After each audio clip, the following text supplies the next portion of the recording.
Tonight on DC News Now, a body found in a park. The developing details out of Prince George's County will tell you where police say somebody called in the report for someone's remains in broad daylight today. Cancer has spread. The former president's son says Joe Biden's cancer has metastasized and he's fighting through newfound pain. The latest on the 46th president's ongoing health battle. Concerns at the Smithsonian.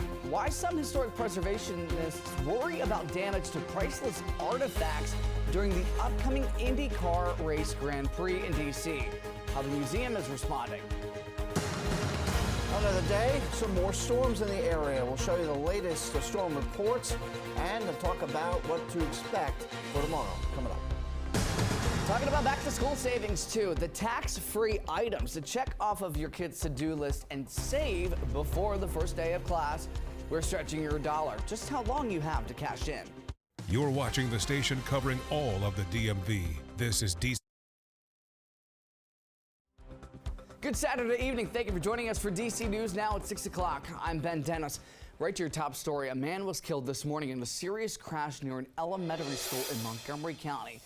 We also learned that 5 other people were hurt. Police say emergency teams responded to Ridge Road near Cedar Grove Elementary School near Clarksburg around 7:30. That's where they found a transit van and a black minivan had crashed.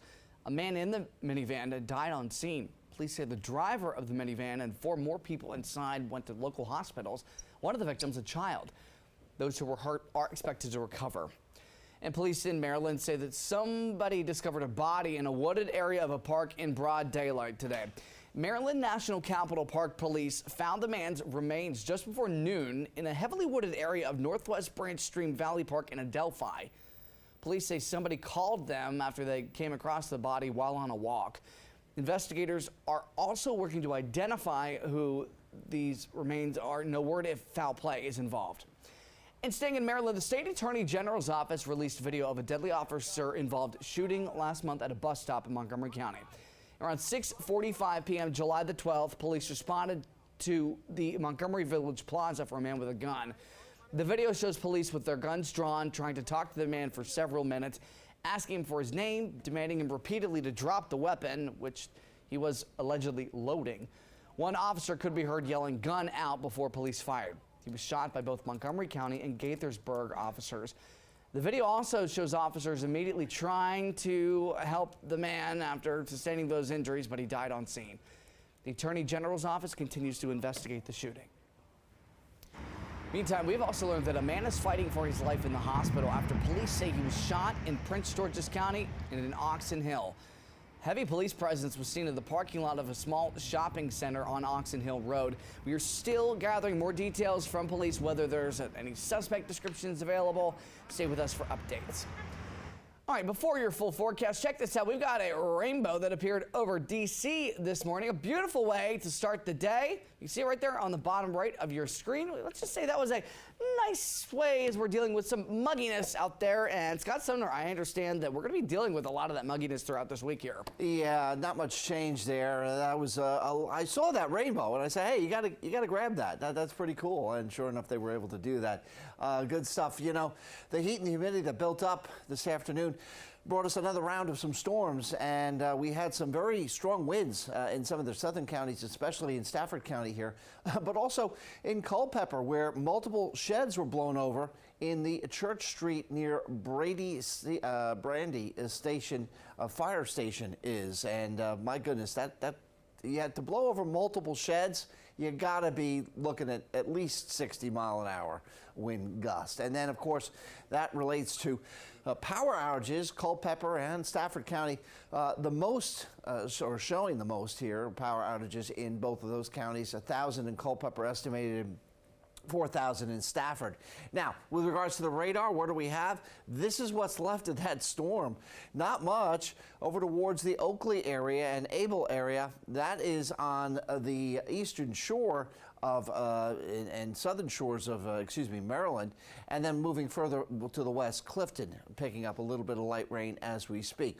We widen out the view. Any orange box or polygon is seen as a severe thunderstorm warning. We had, I think, about 8 of those this afternoon, but now everything is quieting down quite a bit, and the showers that are currently out there, well, they'll continue to pull away and pull east of the region. So there it is right there. Now, I don't want to quite get into this yet, but again, there's the future radar showing some showers into Lexington Park. We'll break down that 7-day coming up here in just a few minutes. Ben? All right, Scott, thank you. Speaking of the map, check this out. If you are having trouble making and answering calls on your phone, you're not alone. Several companies are experiencing outages across the U.S. We're taking a live look at the Verizon impacts according to Down Detector, namely the Mid-Atlantic, D.C., New York, and up to Boston, too. L.A. is also impacted here. We've also learned, according to Down Detector, T-Mobile, AT&T, and Xfinity are also experiencing outage issues. Verizon says they're looking into the problem, but they're unaware of when service will be restored for those who are impacted.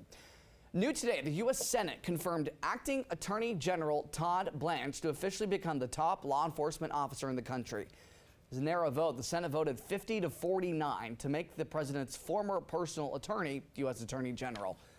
Blanche will serve as the second Attorney General during President Trump's second term, following the departure of Pam Bondi. Former U.S. President Joe Biden's prostate cancer has reportedly spread to other parts of his body and causing him pain. That's according to his son, Hunter Biden. He made that claim during an interview he had with the BBC late last night. He said that his father's condition is sad to watch. Joe Biden, 83 years old, was the oldest man to serve as a U.S. president, and his age was a source of concern for much of his 4 years in office. The former president revealed his cancer diagnosis in May of last year, less than 4 months after leaving the White House. We wish the former president the best. All right, 2 weeks before the first IndyCar race in D.C., the Smithsonian plans to study how the Freedom 250 Grand Prix may impact their art collection. Why? Well, there's concerns that vibrations from the speeding race cars could damage priceless artifacts at the National Gallery of Art. It's along the race route. Drivers will reach speeds of over 200 miles an hour during portions of the race, though they will drive slower when they pass near the National Gallery of Art. And preservationists fear vibrations created by the cars could damage some of the 160,000 priceless pieces valued in the tens of billions of dollars since the museum first opened in 1941. A statement from a spokesperson for the National Gallery said they're taking precautions, but one historic preservationist we spoke to is still concerned. We've never had these, buildings or collections subjected to this kind of vibration, and I just don't have confidence that the provisions they're going to put in place to try to offset that will help. And unfortunately, it's just risky. The former Associate General Counsel for the National Trust for Historic Preservation we just heard from also said museums have never experienced anticipated vibrations like from these race cars other than during the 2011 earthquake. The race takes place August 22nd and 23rd. Meantime, those roads continue to be closed along the race route to build this racetrack. Got to pave it. Pennsylvania Avenue from 3rd to 10th Streets Northwest is closed this weekend for construction. That's going to continue through tomorrow. You'll notice parking restrictions, partial lane closures, and detours around the National Mall through mid-September, we're told. Officials are encouraging folks to use Metro to get around downtown. Make it a bit annoying at times, but it is what it is. It's just D.C. I've been living in Baltimore, D.C. area forever, so you get used to things like this and make them and just figure out how to get around it. And a heads up, officials also said that road closures and restrictions can change at any time. Slow and steady. To find more details on the race and road closures impacting your commute, you can go to dcnewsnow.com. Just search Grand Prix closures. All right, Virginia lawmakers are hearing calls to return to Richmond for a special session about the impact to your energy bills. This comes amid a potential multi-billion-dollar merge between Dominion Energy and Florida-based NextEra Energy.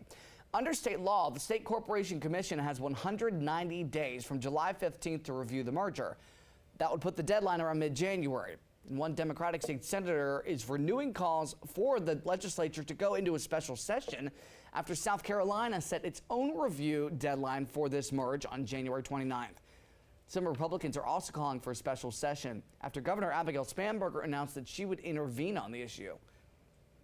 Longer the process, the more thorough review that can occur, and things could come out in other processes, other review processes that would be advantageous for Virginia to know before the merger was accepted or not on Virginia's terms. Governor Spanberger said South Carolina's timeline closely mirrors Virginia, and she also says although things could change, her priority is to not extend a discussion period, but to ensure the current discussion on the merger is purposeful and detailed. We've got new details out of Prince George's County. That is where cleanup continues after a large sewage spill into a creek connected to the Potomac River occurred. The water company says a break in a pipe at a nearby pumping station caused more than 150,000 gallons of sewage overflow to go into Swan Creek on Thursday morning. Our Randy Bass talked with some neighbors nearby in Fort Washington. Bright yellow signs warning people to stay away from the area and avoid contact with the water in Swan Creek after a big sewage spill in this quiet waterfront corner of Fort Washington. Many homes near Tantalon Drive back up to Swan Creek. It's unreal, and it just really makes you feel angry and sad. It's horrible. I mean, it's disgusting, really. 150,000 gallons of untreated wastewater sewage went down a drain and into the water here near the Swan Creek pumping station Thursday. WSSC Water says drinking water in the area is not affected, telling us a temporary bypass pipe broke Thursday morning, causing the spill. Obviously, we don't want any wastewater to escape our system, but when it does happen, we are going to act swiftly to clean it up. Most of it has been cleaned up, but you can still see some remnants of where that wastewater flowed on streets and sidewalks into the drain here. This sewage spill miles downstream from and much smaller than DC Water's Potomac Interceptor pipe collapse earlier this year. Neighbors with homes backing up to Swan Creek, which flows directly into the Potomac, telling us they're hoping the area can be restored to normal soon, worried about the spill's impacts on the creek, the river, and their backyards. One of the things we love most about this neighborhood is the creek, is the nature. You can walk in your backyard in the mornings and have your coffee there and just enjoy the beautiful natural environment that's surrounding, and it's terrible when something like this happens. Water said these signs will be up in the neighborhood for the next month. The Prince George's County Health Department says they're also aware and monitoring for any public health impacts. All right, letting the good times roll in downtown D.C. today. They held a Mardi Gras parade. Celebration included floats, marching bands, and more. After the parade was held, the crew of Pyro's Fire Fest took place at Anthem Row. Today's the 10th anniversary of this celebration, and despite Mardi Gras being a holiday celebrated in February, organizers say they wanted to bring the Louisiana culture to D.C. If you've ever been to a New Orleans Mardi Gras parade, the excitement, the floats, the bands, the dancers, it's just wonderful. So we were able to showcase a little bit of that here in D.C. Organizers say the next big event will take place in January called the Modern Crawl Ball to celebrate Carnival season. Shake, rattle, and roll. Coming up on DC News Now, some major changes to the Head Start program. Why the White House wants to overhaul the anti-poverty initiative for children. Taking a live look outside 613, Catholic University off in the background. The sun is starting to set, nearly golden hour, folks. Scott Sumner's got your full forecast, what it's going to feel like for your Sunday, moments from now.